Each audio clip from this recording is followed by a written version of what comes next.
I would like new leadership across the board. Nothing against John, but people that have been there 25 years, I think you need a new generation coming in. So and that's why we worked hard. You've got we worked hard to replace Gowdy. Eric. You've got Gowdy. You've got you've got Jason Chaffetz, guys that understand liberty and that understand that gamesmanship and political gamesmanship that we have going on, constantly compromising with the radical progressives that take us further down bad spending, is killing us. And it's going to kill the rest of our generations to come.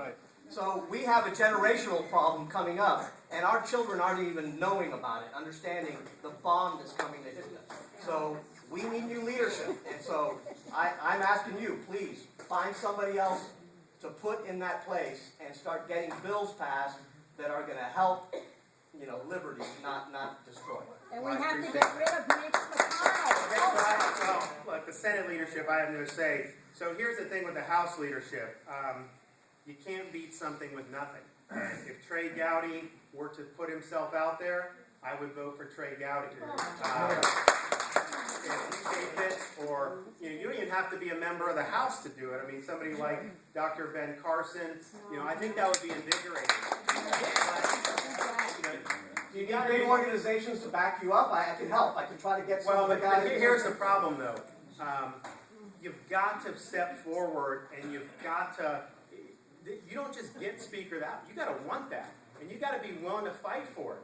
And to this point, Trey has not done that. Some of these other guys who I think could do a good job, have not done that. When Cantor lost, we tried to get a younger guy in the majority leader spot, and I thought that would have been really positive instead of just moving the next guy up who was already in the leadership. And we lost pretty good on that one. I mean, and so when you go into some of these things, you got to have an organization, and going on a Pickett's charge could also be counterproductive. How many votes do you need?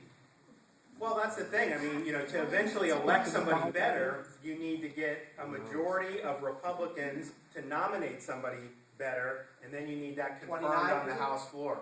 Well, yeah, so people say if you have 30 votes, that Boehner wouldn't have a majority, but the problem is, he's not just going to go back to Ohio if he loses the first ballot. They're going to then go try to flip votes. And so even if that were to eventually succeed, you still need to get a majority of Republicans to embrace somebody like a Trey. And I think that they need to step up if that's what they want to do. And I welcome that if they're willing to do it. But there's an old adage: if you're going to go after the king, you best kill the king. Don't wound the king. Are you going to vote for him or not? I mean, that's the question. The question on the floor is, are you going to vote for Boehner? And when you say, look, I have to worry about, that's politics. You're worried about your chairmanship. You're worried about other things. You're worried about influence in Congress. That's not why we elected you. We elected you because we believed in the values that you said you believed in. That means that you have to stand up for it, even if it's politically unpopular and it might hurt your career. Okay?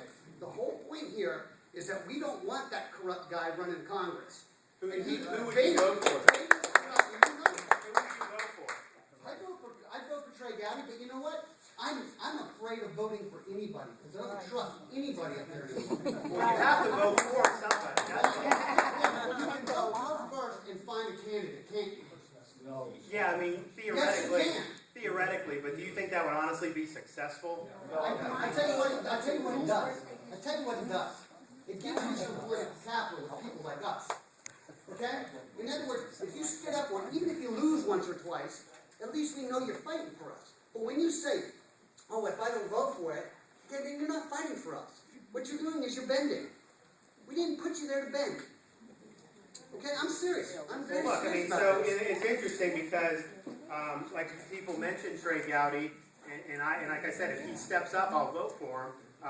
But I think it's unlikely he's going to do it. Why? Because he nominated Boehner for Speaker when we did the nominations in November in our conference. And so, it's a type of thing where, there's just certain people who have already kind of gone in one direction. And so being successful at this, I think it's more than just going out and saying that, we're just going to do it and things are going to work out. I think you got to have pieces in place. And I think you got to have a good candidate step forward. You're saying if you voted for him, okay, voted against him, and you had 30 people vote against him, so there's no longer a majority, he can't. Well, first of all, I don't think you have 30 votes. I mean, people have talked about it. I think you'll have 10 to 12, 15 would probably be my guess. My point is, if you got 30 votes, all right, then he can't get to 18. So then another candidate can step up at that point. And when you're saying, okay, I don't want to do it because I don't think we'll get the votes, you know, I mean, come on. I mean, it's like a Coronavirus bill you guys just passed, okay? I mean, you just had a huge mandate in election in November, and you passed a 1,600-page bill that nobody's read, and you guarantee that the people in this room are going to get screwed taxes-wise. I guarantee it. Okay? We don't know what's in that bill. Do you know what's in that bill? Well, I didn't vote for the bill. So, Well, I mean, it's like, yeah, I agree with that.